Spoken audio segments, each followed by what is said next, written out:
바로 면접관들이 내 얘기에 공감을 하느냐 그렇지 않느냐가 당락에 중요한 영향을 미칩니다. 그래서 여러분들이 이제 이런 인성 면접, 핵심 역량 면접이나 임원 면접에서는 이야기의 공감대를 가져다 주는 게 가장 중요한 요소예요.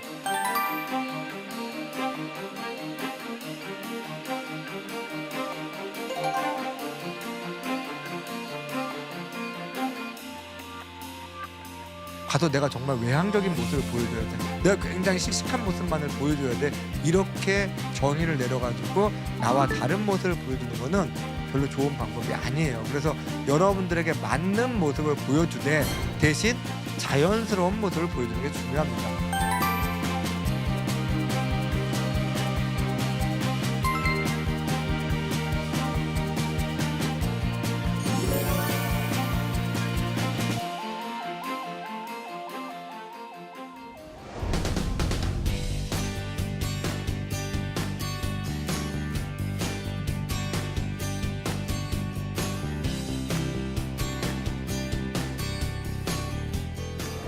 예, 여러분 이제 2부에서는 여러분들이 현대자동차 면접 준비 전략에 대해서 한번 이야기를 하도록 하겠습니다.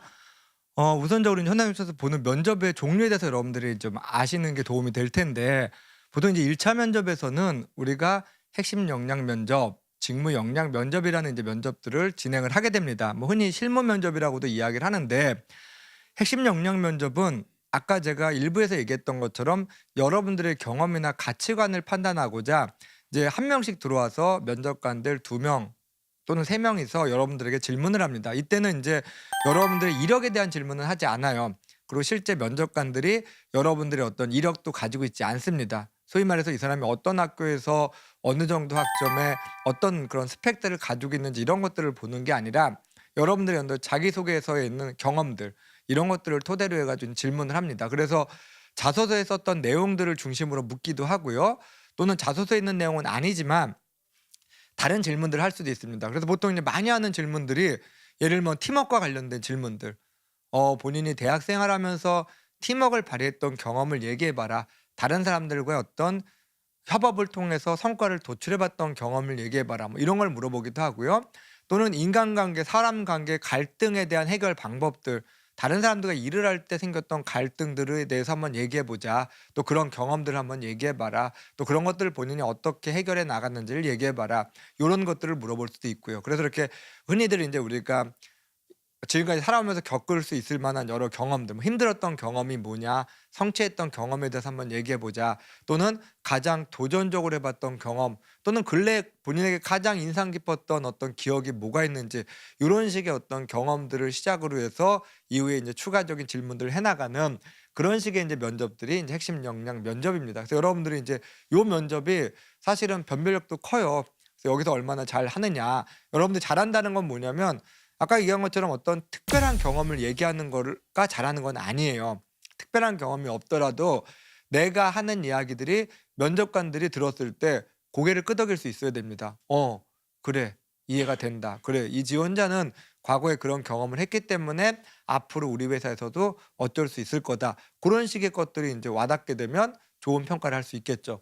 그다음에 이제 직무 역량 면접은 아까 얘기한 것처럼 PT 면접을 통해 가지고 여러분들이 지원한 분야에 대해서 얼만큼 많이 알고 있고 어느 정도 공부가 되어 있는지 이런 것들을 평가를 하는 겁니다. 그래서 이제 이공계 지원자라고 하면 기본적으로 자동차 구조에 대해서도 좀 알고 있어야 되고 그다음에 여러분들도 지원한 분야에 대해서 또 품질이란 분야 또 연구개발이라는 분야 이런 것들 또 내 전공 지식에 대한 것들 이런 것들을 좀 이렇게 폭넓게 알고 있을 때 좀 더 이제 하기가 유리합니다. 그다음에 이제 이게 그냥 질의응답이 아니라 프레젠테이션 면접이다 보니까 평소에 여러분들이 이렇게 다른 사람 앞에서 이야기하는 것들도 훈련이 돼 있어야 돼요.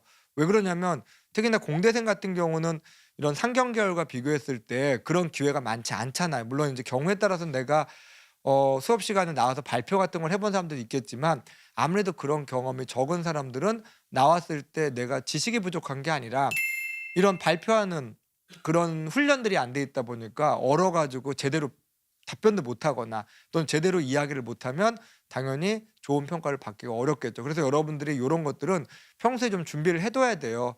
그리고 인제 내가 좀 남들 앞에서 조리 있게 이야기하는 연습들도 당연히 필요할 거고. 그리고 또 하나는 요즘에는 이제 점점 그런 자료 해석이 굉장히 중요하기 때문에 여러분들이 인적성 본 사람들도 느끼겠지만 인적성 볼 때도 특히나 적성 검사 볼 때 이 문제 자체가 어렵다기보다는 문제 대비해서 시간이 많지가 않은 게 어려운 거예요. 그래서 여러분들이 그냥 하루 종일 주고서 한번 풀어봐 그러면 아마 웬만큼 다 풀 겁니다. 그런데 인제 그 정해진 시간 안에 빨리 문제를 풀어야 되기 때문에 이게 인제 쉽지가 않은 부분이에요. 근데 요 PT도 똑같습니다. 여러분들에게 어떤 자료를 나눠 주는데 그 자료를 충분한 시간 동안 검토를 하게 하면 여러분들이 어느 정도 해 나갈 수 있습니다. 그런데 짧은 시간 뭐 20분 정도 시간을 주고서 한 몇 장이 되는 자료들 여러분들이 검토해 가지고 내가 문제를 해결을 하려고 그러면 당연히 쉽지가 않겠죠. 그래서 고런 것들을 한번 잘 이제 여러분들이 평소에 그래서 내가 빠른 시간에 자료, 데이터들을 보고서 거기서 뭔가 결론을 도출하는 그런 훈련들도 필요할 겁니다. 그래서 여러분들이 이거 면접관들은 여러분들의 말을 믿지를 않아요. 그러니까 믿지 않는다라는 게 면접관들이 무슨 뭐 불신론자가 아니라 여러분들이 하는 얘기, 그러니까 하는 얘기들 중에서 믿고 안 믿고는 뭐냐면 지식은 믿고 안 믿고가 아니죠. 왜? 그거는 옳고 그른 거기 때문에. 그래서 여러분들에게 어떤 전공 지식이라든지 산업에 대한 이해 이런 거를 질문했을 때는 그때는 여러분들이 제대로 답변을 못하면 그거는 모르는 거고 나쁜 점수를 받을 수밖에 없는 겁니다. 근데 그게 아니라 여러분들의 생각이나 경험을 물어봤을 때는 이거는 맞고 틀린 게 아니겠죠. 그쵸? 그때는 뭐가 중요하냐면 이게 와 닿는지 와 닿지 않는지가 중요한 거예요. 예를 들면 제가 현대자동차에서 이제 임원 면접을 들어갔는데 여러분들에게 이런 질문을 했어요. 아, 여러분들이 대학 생활하면서 다른 사람들과 팀워크를 발휘해 가지고 좋은 성과를 도출해 봤던 경험을 한번 얘기해 보세요. 자, 이런 질문을 던졌습니다. 자, 그럼 이 질문의 의도는 뭘까요? 이 질문의 의도. 이 질문의 의도는 우리는 현대자동차에서 일할 사람들이 협업을 잘할 수 있는 사람인지 이런 것들을 판단하고 싶은 거죠. 그래서 이 지원자가 정말 회사에 들어와서 협업을 잘할 수 있는지 아닌지 이런 거를 판단하기 위해서 이런 질문을 던졌습니다. 이건 여러분들 충분히 이해할 수 있죠. 그렇죠? 알 수 있는 부분이잖아요. 그러면 이제 지원자들이 답변을 합니다. 자, 자기의 어떤 그런 질문에 대한 답을 쭉 해요. 그럼 제가 딱 듣고 나서 A라는 지원자한테는 좋은 평가를 했어요. 왜? 이 친구 얘기 들어보니까 정말 우리 현차에 들어오면 협업을 잘해서 일을 하겠다라는 생각이 들었기 때문에 좋은 점도 줬습니다. 반면에 B라는 지원자한테는 좋은 점수를 안 줬어요. 왜 안 줬을까?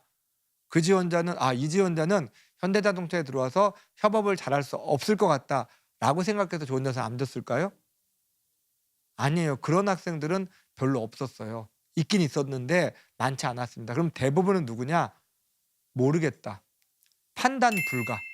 나는 이 사람의 이야기를 들었는데 이 이야기를 듣고 나서 이 사람이 정말 우리 회사에서 협업을 잘할 수 있는 사람인지 또는 잘 못하는 사람인지를 판단하기가 어렵다. 판단을 못하겠다는 생각이 들었어요. 그랬을 때는 좋은 점수를 주지 못했다라는 거죠. 물론 그 사람은 협업을 잘할 수 있는 사람일 수도 있었을 거예요. 그런데 어쩔 수 없죠. 뭐 그 사람이 얘기를 그렇게 했기 때문에. 그래서 여러분들이 바로 면접관들이 내 얘기에 공감을 하느냐 그렇지 않느냐가 당락에 중요한 영향을 미칩니다. 그래서 여러분들이 인제 이런 인성 면접, 핵심 역량 면접이나 임원 면접에서는 이야기에 공감대를 가져다 주는 게 가장 중요한 요소예요. 그러면 공감대를 줄 수 있는 게 바로 뭐다? 첫인상과 인제 얘기의 그런 콘텐츠인데 이거는 뭐 비단 현대차뿐만이 아니라 모든 기업이 다 똑같아요. 여러분들이 첫인상이라는 게 왜 중요하냐면 이게 면접이 무슨 뜻이죠? 한자로? 얼굴면, 접할 접. 얼굴을 접하는 게 면접이죠. 그쵸? 얼굴을 접한다라는 거는 서류 전형이랑 달라요. 서류 전형은요. 여러분들이 했던 그런 내용들에 대한 기록이에요, 기록. 그래서 물론 인제 그런 소위 말하는 스펙적인 기록이 있고 그다음에 자기소개서라는 내용이 있는데 자, 여러분들이 자기소개서에다가 이렇게 썼습니다. "저는 누구보다 도전적이고 열정적인 사람입니다." 쭉 사례를 썼어요.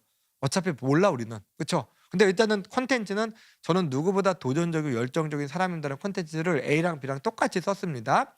자, 그런데 면접은요. 이제 틀려요. 뭐가 틀리냐? 비언어적인 요소가 굉장히 중요한 작용을 합니다. 자, 똑같은 이야기를 A랑 B랑 했습니다. A는 "저는 누구보다 도전적이고 열정적인 사람입니다." A는 이렇게 얘기했어요. 자, B는 저는 누구보다 죄송합니다. 누구보다 도전적이고 열정적인 사람입니다." 자, 이렇게 B가 이야기를 했어요. 똑같은 콘텐츠죠. 근데 여러분들이 들었을 때는 A랑 B 중에 누가 더 그런 사람 같아요? A가 당연히 그런 사람처럼 보이잖아요. 이게 바로 어떤 비언어적인 요소가 주는 그런 이제 현상이에요. 그래서 여러분들이 '아 정말 억울하다. 나는 진짜로 자신 있고 난 정말 책임감 있고 난 누구보다 이런 사람인데 그런데 내가 면접관에서 그런 걸 얘기를 했을 때 이게 어필이 안 되면 억울하잖아요. 그런데 그 어필을 시키려고 그러면 그거에 따른 비언어적인 요소가 굉장히 중요하게 작용을 해요. 그래서 우리가 면접이라는 게 해 보면 '어 나는 저 사람이 그렇게 보이지 않는데 그런데 저 지원자는 자기가 꼭 그렇대.' 나는 그렇게 안 느껴지는데. 그러다 보면 당연히 면접관 입장에서는 그런 부분에 대해서 확신이 안 들어 가지고 좋은 평가를 못 하는 경우가 많아요. 그래서 여러분들이 앞으로 이제 면접을 가게 되면 회사는 어떤 뭐 회사 인재상도 있고요. 막 다 있잖아요. 그쵸? 그런데 딱 거기에 맞는 사람만 뽑는 게 절대 아닙니다. 왜 그러느냐? 회사는 똑같은 사람만 뽑아서는 큰일 나요. 여러분들 그런 우리가 인제 뭐 유전학적으로도 어떤 개체가 있을 때 이 개체가 계속 발전하려고 그러면 어떻게 돼야 되죠? 뭐가 있어야 되죠? 돌연변이가 있어요, 돌연변이. 똑같은 우성 인자들만 모였다 그래서 같은 그런 유전적인 것들이 계속 모이게 되면 오히려 그게 시너지를 주는 게 아니라 안 좋은 쪽으로 가는 경우들이 많아요. 그런 얘기들은 여러분들 이미 학교 다니면서 배웠을 겁니다. 그쵸? 그래서 어떤 생물학적으로도 돌연변이가 나왔었을 때 그게 훨씬 더 우성적인 어떤 더 적응을 잘하는 그런 쪽으로 이제 변해간다라는 거죠. 그래서 조직들도요. 똑같은 타입의 사람들만 모여 있을 때는 그 조직이 발전하는 게 어렵다라는 그래서 이런 사람도 있어야 되고 저런 사람들도 있어야 돼요. 그래서 보면 우리가 흔히들 뭐 되게 적극적인 사람이 중요할 거다. 물론 적극적인 사람들이 좋긴 하죠. 그런데 회사가 전부 다 적극적인 사람만 있으면 어떤 모습으로 또 갈까요? 정신없어질 수도 있습니다. 그러면 그 안에는 뭔가 조금 더 조용하면서 그냥 차분하면서 뭔가를 정리하고 챙길 사람이 필요해요. 그렇지 회사가 막 전부 다 막 나대기 좋아하고 막 으쌰으쌰하게 좋아하는 사람들만 있으면 뭐 이렇게 우리가 속된 말로 뭐 돗대기 시장처럼 될 수도 있는 거잖아요. 그러면 좀 내향적이고 내성적이긴 하지만 차분하게 그런 것들을 뒤에서 또 백업해 줄 수 있는 사람들도 필요해요. 실제 제가 현대자동차에 근무하면서 이제 팀장님이 안 계실 때 제가 직접 뭐 경영지원본부장님한테 어떤 채용과 관련된 보고를 드리는 경우들이 몇 번 있었습니다. 이렇게 이제 보고서를 이렇게 인제 써 가지고 뭐 서류 전형 결과라든지 또는 면접 결과에 대한 보고를 드릴 때 그 본부장님께서 항상 어떤 얘기를 하셨냐면 뭐 내용적인 것도 물론 보시면 그거보다는 더 중요한 게 항상 입버릇처럼 "다양한 사람 뽑아야 된다. 다양하게 뽑아야 된다. 회사는 머리 쓸 사람도 필요하고 또 몸 쓸 사람도 필요하고 뭐 그분을 위해서 정말 마당 가서 빗자루질을 나서서 해야 될 사람도 필요한 거지 전부 다 어떤 그런 뭐 소위 말하는 머리만 쓰는 사람들 정말 똑똑하다고만 하는 사람들 이런 사람만 뽑아서는 안 된다라는 얘기를 많이 하셨었어요. 그게 무슨 얘기냐면 다양성을 강조한 겁니다. 그래서 여러분들이 내 모습을 보여주는 게 중요한 거지 여기는 뭔가 이런 모습을 보여줘야 돼. 가서 내가 정말 외향적인 모습을 보여줘야 돼. 내가 굉장히 씩씩한 모습만을 보여줘야 돼. 이렇게 정의를 내려 가지고 나와 다른 모습을 보여주는 거는 별로 좋은 방법이 아니에요. 그래서 여러분들에게 맞는 모습을 보여주되 대신 자연스러운 모습을 보여주는 게 중요합니다. 이게 아무래도 면접이 얼마나 경직돼. 그쵸? 긴장되고 정말 처음 보는 사람 앞에서 내가 평가돼야 되는데 그거에 익숙한 사람은 많지가 않아요. 그러다 보니까 평소에는 내가 그러지 않은데 더 그런 모습으로 예를 들면 굉장히 경직돼 가지고 우리가 딱 첫인상을 봤는데 '저 친구 뭐야? 저렇게 불만이 많아 보여? 저 친구 인상을 보니까 뭔가 좀 되게 어두워 보이는 것 같은데 저 지원자는 뭔가 좀 이렇게 불편할 것 같아.' 이런 이미지를 주는 거는 당연히 좋은 평가를 받기가 어렵죠. 근데 사실은 나는 그런 사람이 아니야. 그런데 남들보다는 쪼끔 좀 인상이 좀 이렇게 날카롭거나 그런 게 없지 않아 있긴 한데 그런데 뭐 친구들이랑 이렇게 지내거나 내가 학교 생활하면서 그런 것들 때문에 문제가 됐던 적은 단 한 번도 없었어. 그런데 면접 가서는 짧은 시간에 날 보여줘야 되기 때문에 그런 부분들이 면접관으로 하면 오해를 불러일으킬 수 있다라는 거죠. 거기다 더 경직하고 있으니까 저 지원자 너무 좀 애가 날카로운 것 같고 너무 좀 뭔가 이렇게 차가워 보이는 것 같은데 같이 일하기가 조금 부담스러워. 이래 버리면 여러분들이 좋은 평가를 받기 어렵습니다. 그래서 요런 거는 어떻게 해야 된다? 훈련이 필요해요, 연습. 여러분들 그런 아나운서나 또는 연기자 심지어 기자들 뽑을 때 뭐 하는지 아세요? 카메라 테스트 하죠, 카메라 테스트. 이런 것들 해요. 왜? 중요하거든요. 내가 평소가 아니라 어떤 카메라라는 거를 놓고서 거기서 내 모습을 이렇게 찍었을 때 얼마나 자연스럽게 나오는지 이런 걸 평가하는데 여러분들은 뭐 그런 전문 직종은 아닐지라도 평소에 그런 것들에 대한 내가 익숙하지 않은 걸 훈련해야 되는데 어떻게 훈련하면 좋다? 녹화해 보세요, 녹화 여러분들. 카메라 테스트처럼 예전에 아주 옛날에는 이런 인제 편리한 도구들이 없었으니까 거울 보면서 면접 연습한다고 많이 하잖아요. 거울 보면서 내가 얼마나 자연스럽게 이야기하는지. 근데 요즘에는 여러분들이 구태 거울이 아니라 노트북이나 또는 스마트폰 같은 거 책상 앞에다 놓고서 내가 그 앞에서 면접을 해 보는 거죠. 자기소개서 해 보는 거고 여러 가지 질문에 대한 답도 해 보면서 내 어떤 표정이 얼마나 이상한지 얼마나 부자연스러운지 이런 것도 느껴보고 그다음에 그런 것들이 이상하다 그러면 계속해서 인제 매일매일 좀 더 억지로라도 좀 밝게 보이거나 억지로라도 좀 얼굴 근육을 움직이면서 이야기를 하다 보면 좀 나에게 적합한 표정들을 가져올 수 있습니다. 그래서 요런 거랑 두 번째는 이제 자기소개인데 오늘 제가 몇 가지 샘플을 보여줄 수 있으면 좀 보여줄 텐데 이따가 Q&A 할 때 1차 면접 볼 때는 자기소개를 안 시킵니다, 웬만하면. 그래서 이게 핵심 역량 면접 볼 때도 혼자 들어가기 때문에 자기소개를 안 시켜요. 그냥 진행을 해요. PT 면접은 당연히 자기소개 안 시키죠. 그런데 인제 2차 면접, 임원 면접을 가게 되면 자기소개를 대부분 시킵니다. 그럼 여러분들이 자기소개를 할 때 어떻게 하느냐가 굉장히 중요하겠죠. 왜 중요하냐면 첫인상을 결정지어요.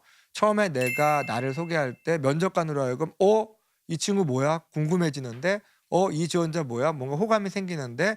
이 지원자에 대한 이야기를 계속해서 듣고 싶은데.' 이런 마음을 가져다 줄 수 있으면 여러분들은 남들보다 두세 발자국 앞서가는 겁니다. 그렇지 않겠어요? 반면에 누구나 할 수 있는 뻔한 면접관이 들어봐야 도움도 안 될 만한 그러한 자기소개하면 한 귀로 듣고 한 귀로 흘려버립니다. 그래서 인제 많은 학생들이 기업에 면접을 갔다 오고 나면 이런 질문을 해요 저한테. 자기소개 왜 하는지 모르겠습니다. "왜?" 아니 했는데 면접관이 듣질 않아요. 별로 그렇게 신경도 안 쓰는 것 같은데요. 그냥 저 혼자 떠들고서 면접관은 이력서 보면서 그 딴 거 하던데요. 뭐 이런 인제 학생들이 얘기를 하는데 제가 그랬어요. "왜 그러는 줄 알아? 면접관이 너희들한테 괜히 그냥 할 일 없어서 자기소개시킨 게 아니라 면접관들은 여러분들이 누군지 모르잖아요. 오늘 이 자리를 처음 봤어. 그러다 보니까 짧은 시간에 여러분들을 평가해야 되니까 야 우리가 모르는 너의 어떤 모습이나 상황, 경험들이 있으면 좀 들려봐 줘." 이걸 1분 자기소개로 요구를 한 겁니다. 그런데 여러분들은 그런 게 아니라 그냥 틀에 박혀 있는 뻔한 얘기들만 하다 보니까 면접관들이 도움이 안 돼. 그러니까 '아 됐다. 그냥 알아서 떠들어라.' 그러고서 '나는 나대로 알아볼랜다.' 그러고 보면서 여러분들은 뭐 "안녕하십니까. 현대자동차 연구개발에 지원한 홍길동입니다. 제가 왜 이 연구개발 직무에 적합한지 세 가지로 말씀드리겠습니다. 첫째, 전공 지식입니다. 저는 기계공학을 전공하면서 자동차 연구원으로서 필요한 유체 역학과 내어 기관에 대한 그런 지식들을 충분히 익힐 수 있었습니다. 둘째, 책임감입니다. 저는 대학교에서 2년 동안 학생회 임원과 동아리 임원을 하면서 누구보다 강인한 책임감을 길러올 수 있었습니다. 셋째, 체력입니다. 저는 축구 동아리 활동을 하면서 누구에게도 뒤처지지 않는 강한 체력을 가지고 있습니다. 이러한 세 가지 강점은 앞으로 제가 현대자동차 연구원으로서 일하는 데 있어서 큰 도움이 될 거라고 생각합니다. 감사합니다. 자 이렇게 자기소개했습니다. 자 여러분들 같으면 재밌어요? 건질 거 있어요? 아무짝에 쓸모없는 얘기입니다. 제일 바보 같은 게요. 바보 같은 사람이 내가 기계공학 전공자로서 저는 전자공학 전공자로서 뭘 했고 뭘 했다. 이 얘기 할 얘기예요? 이건 하나만 하는 얘기예요. 왜? 우리가 "네가 기계공학과니까 뽑은 거야. 너가 철학과면 이 자리에 있지도 않아. 너가 국문학을 전공했었으면 이 자리에 오지도 않아. 너무 당연한 얘기를 왜 하니?"라고 생각을 해요. 오히려 그런 얘기를 하면요. "어 그래? 너 어느 학교에서 학점은 얼마나 되는데?" 이걸 딱 보면 비교가 되겠죠. "야 네가 그런 얘기할 때가 아니야. 네 옆에 있는 애는 MIT에서 기계공학을 전공해 가지고 학점도 4.0이 넘어." "그랬어요? 몰랐는데. 어유 훌륭한 친구들이 많이 왔구나. 죄송합니다." 뭐 이럴 거예요 여러분들. 아니라는 거죠. 그게 아니라 우리가 이력서로 알 수 없는 그런 내용들을 여러분들은 들려줘야 돼요. 근데 여러분들은 그렇지 않고서 그런 식의 막 틀에 박히는 얘기를 하면 면접관 딱 듣고 나서 딱 듣고 나서 그거에 대한 질문도 안 합니다. 그런데 아무개 씨는 왜 이렇게 학점이 낮아요?" 이렇게 물어봐요. 나는 뭐 세 가지 필요한 역량이 있습니다. 기계공학적인 지식, 책임감, 체력 얘기했는데 면접관은 다 듣고 나서 근데 왜 이렇게 학점이 낮죠?" 이런 질문에 그럼 여러분들은 또 예, 제가 비록 학점은 낮지만 저는 학업에 다양한 동아리 활동과 대외 활동을 통해서 사람들과 소통하는 능력을 키웠습니다. 저의 이러한 역량은 앞으로 다양한 연구원들과의 소통에 있어서 큰 도움이 될 거라고 생각합니다. 이렇게 답변을 하겠죠. 그러면 합격하겠어요? 아니겠죠. 그래서 이제 그런 게 아니라 좀 내 이야기들을 면접관한테 들려줄 필요가 있습니다. 이건 제가 뒤에서 좀 이따가 Q&A 때 어떤 실제 사례를 한번 보여줄게요. 여러분들이 어떤 얘기를 들려주는 게 면접관들에게 이에 대해서 관심을 갖는구나 이런 것들을 알 수 있는지. 그다음에 이제 이 콘텐츠 바로 스토리텔링이에요. 그래서 요거에 대해서 제가 이제 남은 시간 동안 좀 이야기를 하고서 마무리를 할 텐데,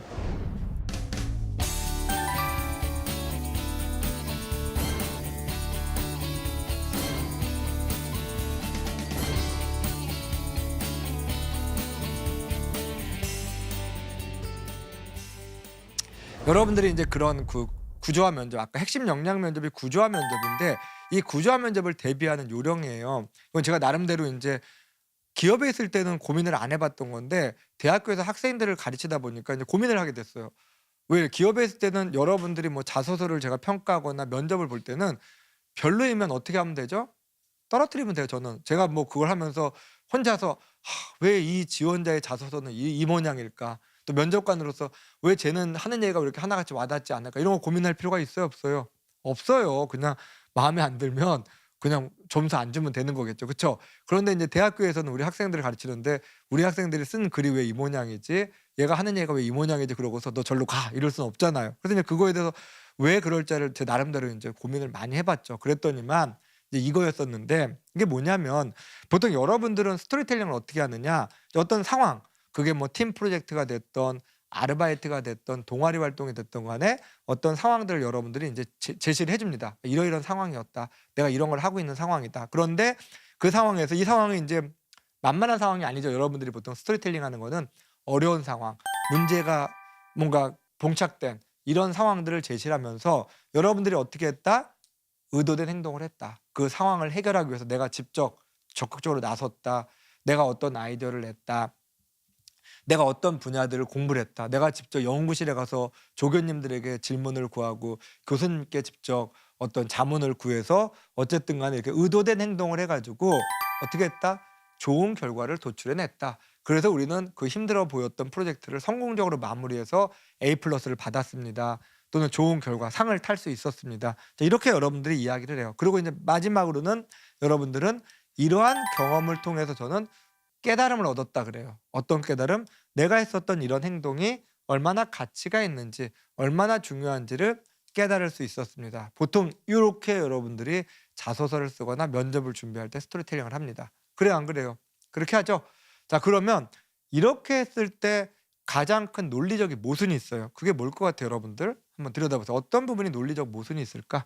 바로 뭐냐면 여러분들이 흔히 어떤 경험들을 얘기할 때 그 경험을 통해서 내가 뭔가를 배웠다, 깨달았다 그러려고 그러면 그 경험을 하기 전에는 그런 거에 대해서 내가 알고 있었어야 돼요? 모르고 있었어야 돼요? 모르고 있었어야 되죠. 뭔가 배우고 깨달으려고 그러면 그전에 몰랐던 것들을 그 경험을 통해서 배우는 거잖아요. 그렇죠? 그런데 여러분들이 하는 스토리텔링은 어떤 식이냐면 의도됐다라는 거는 뭐다? 이미 내가 알고 있었다. 이미 나는 남들과 다르게 그런 행동을 했다라는 거는 나는 이미 이거를 알고 있었다는 얘기예요. 근데 알고서 그런 행동을 하고 나서 그다음에 결과 나오고 나서 한 번 더 마지막에 이 경험을 통해서 저는 제가 했던 행동이 얼마나 중요한지, 얼마나 가치가 있는지를 깨달았다 그러면 말이 돼요, 안 돼요? 안 되죠. 그러니까 여러분들이 보통 쓰는 그 자소서의 스토리텔링들이 보통 이렇게 말이 안 되는 내용들이 굉장히 많아요. 이미 나는 다 그렇게 창의적으로 또는 그렇게 도전적으로 그렇게 적극적으로 다 그렇게 좋은 의도로서 행동을 했는데, 그런데 여러분들이 그러고 나서 내가 생각했던 것처럼 좋은 결과를 도출해내고 나서 여러분들은 뭐라 그런다? 이를 통해서 저는 저의 이런 적극적인 태도가 얼마나 중요한지를 깨달았다, 배웠다, 이렇게 얘기를 해버리니까 우리가 들었을 때는 전혀 공감이 안 되는 내용이에요.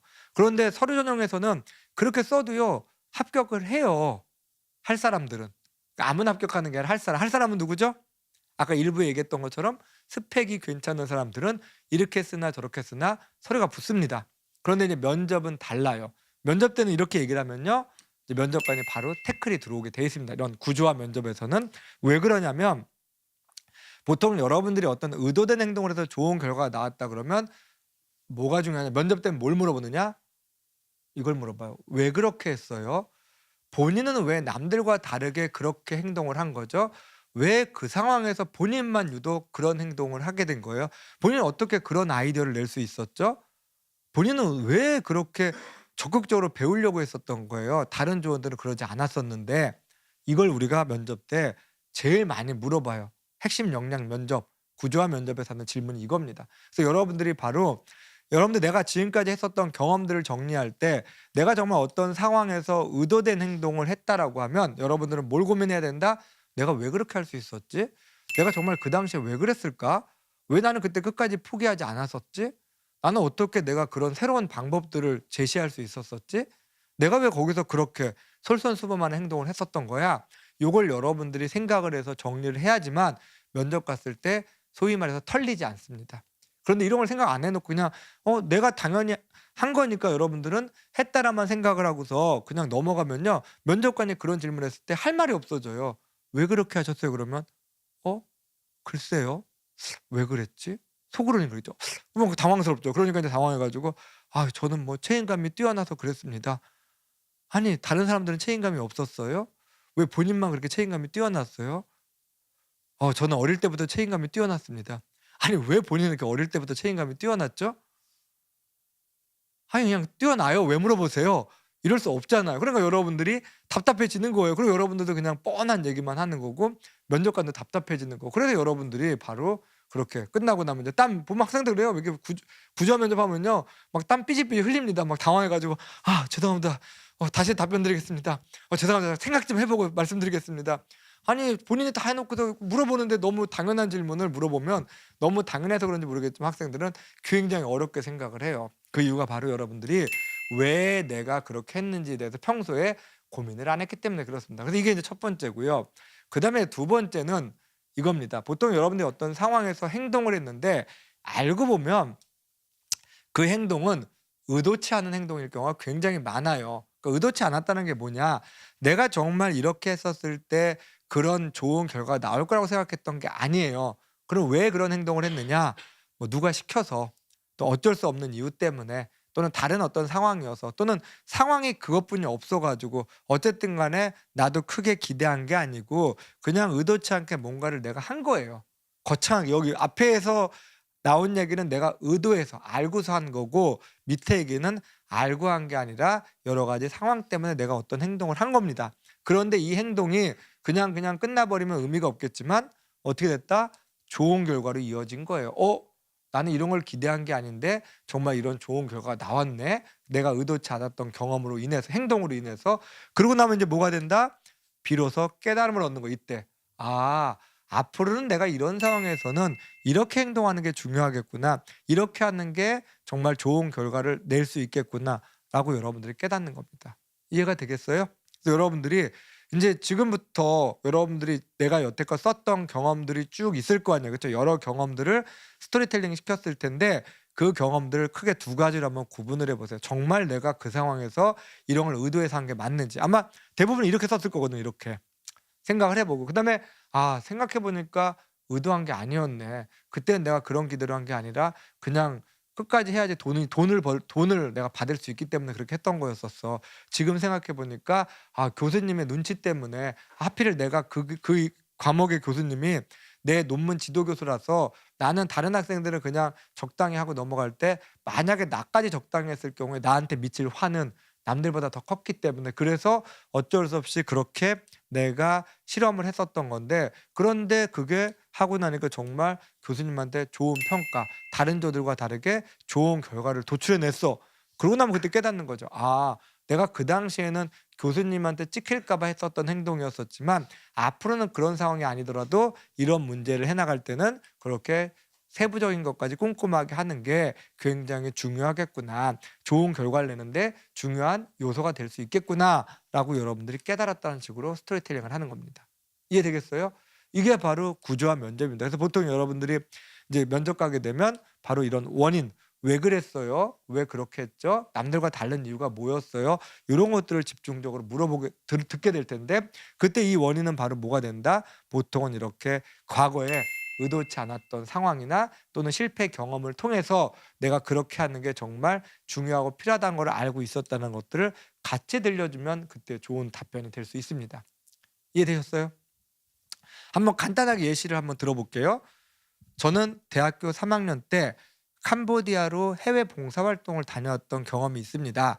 당시 저희는 현지 아이들에게 컴퓨터 사용법을 가르쳐 주기 위한 교육 봉사를 기획을 했고, 현지에 도착해서도 그 어떤 조보다 열심히 봉사 준비를 했습니다. 하지만 시간이 점점 갈수록 우리가 생각했던 것보다 열악한 환경과 무더운 날씨로 인해서 조원들은 서서히 지쳐가기 시작했습니다.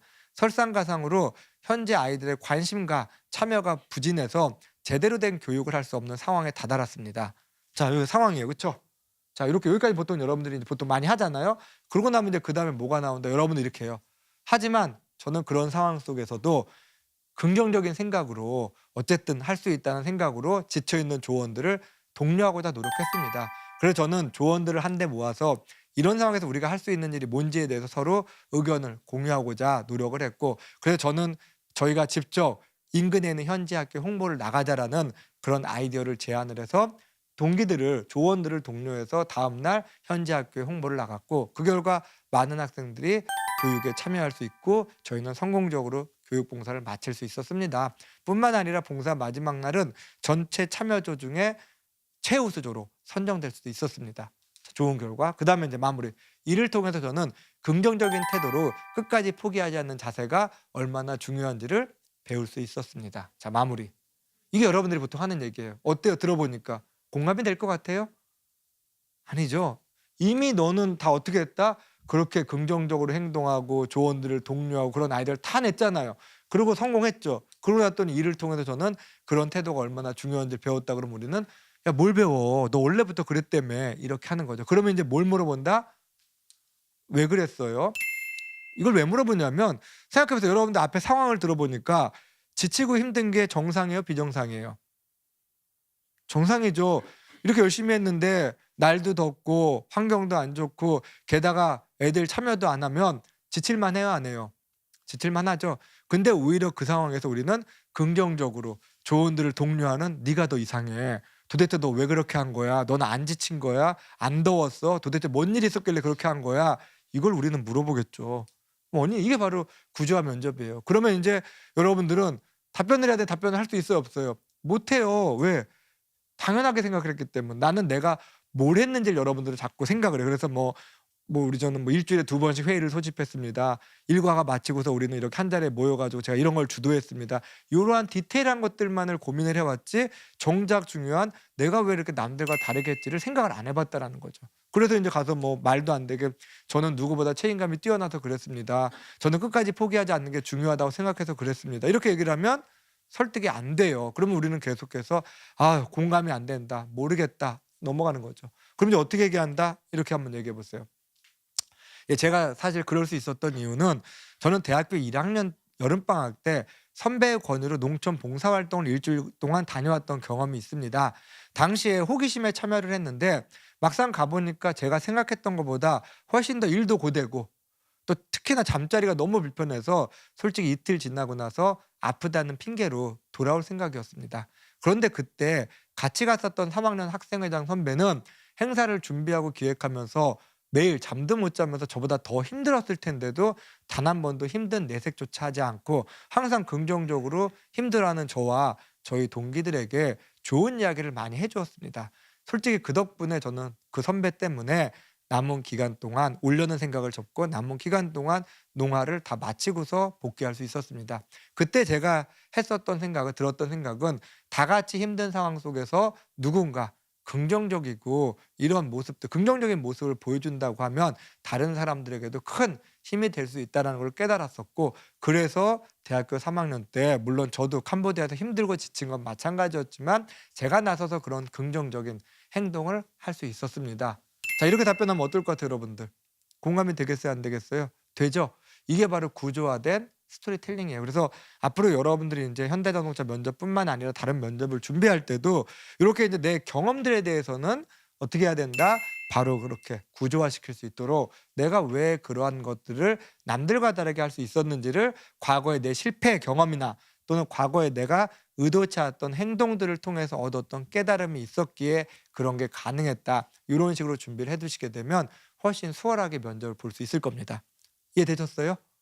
자, 이제 마무리를 하면 여러분들 제가 이제 이 면접을 준비할 때 아까 얘기한 것처럼 크게 두 가지. 하나는 산업이나 직무 관련된 거, 또 하나는 나에 대한 거. 이 두 가지를 준비해야 되는데 나에 대한 것들은 방금 얘기한 것처럼 이렇게 구조화된 스토리텔링을 준비를 하셔야 돼요. 그래서 여러분들이 어떤 특별한 경험이라는 게 이 자체의 특별함이 아니라 바로 이런 것들. 내가 뭔가 원인, 나만의 어떤 원인들을 통해서 계기를 통해서 뭔가 이런 걸 해나갈 수 있었다. 할 수 있었다. 이런 얘기를 들려주는 게 특별한 거기 때문에 그런 식의 경험 정리를 좀 해 두시고 두 번째는 산업이나 기업에 대한 준비. 그래서 제가 앞서 일부에도 얘기했지만 10년치 기사 이런 것들을 통해 가지고 내가 갖고 있는 자동차 산업 또 현대자동차에 대한 생각, 인사이트 이런 것들을 잘 도출해 두시게 되면 좀 더 도움이 될 거고 그다음 마지막으로는 여러분들이 좀 여유가 있을 때 자동차 구조와 관련된 그런 것들을 좀 가져다가 미리미리 공부를 해 두시게 되면 그 또한 취업을 준비하는 데 있어서 큰 도움이 될 수 있습니다. 아셨죠? 수고하셨습니다.